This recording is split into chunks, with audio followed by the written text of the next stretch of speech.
السلام علیکم ورحمت الله وبرکاتہ. محترم کتونکو دا تاسو یې نه چې دا مانکیال دی تحصیل بحرین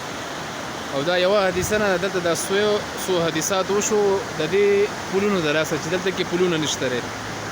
او حکومت خو جو الله تعالی د خیر کې خیر خیریت دی.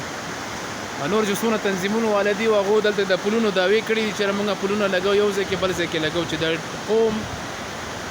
چې کوم تکلیف دی او درد دی په هغې کې ستاسو پلونه په کار نشي نو ستاسو په پلونو باندې بیا موږ تندر کوزو څپې کړو نو هر ځای کې افتتاحګانې شوي دي چې هره پل به لګو کله یو راځي کله بل راځي نو لهذا دا د قوم سره دوکه ده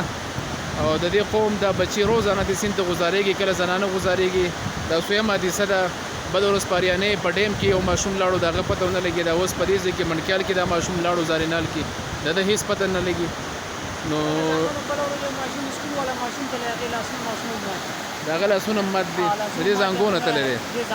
او دا اوس څه چل شوی دی محترمو دا زموږ سره د دې ځای اوسېدونکی دی په مشهور دی دنه تپوس کوو دغه ماشوم اوس په دغه ساعت یې هغه زانګونه لاړ دا د سکول نه روان و دا د څه نه سکول نه روان و یعنې دې غاړه خطا یعنې سکول نه کور ته روان و ښه لکه دا پاکستانی ماشوم دی او په 2023 کې هم دی په چیف لفټ باندې چې کوم دی اوس هم د سکول نه کور ته ځي او دا حادثه راله بهرحال محترمو کتونکو صحیح دی جی دا حالات دی تاسو یې نه او الله دې رحم وکړي زما خو قافلې والو له درخواست دی چې برای مهرباني کوم پلونه تاسو زموږ سره لوزونه کړي دي د الله خاطر وکړئ د الله د رضا دپاره او بیا مخکې له جمع را روان دی واورې موسم دی نو لهذا اوس نه دا پلونه ولګوئ چې د دې قوم د نور بچي چې کوم دی دا محفوظ پاتې شي. ډېره مننه شکریه جی.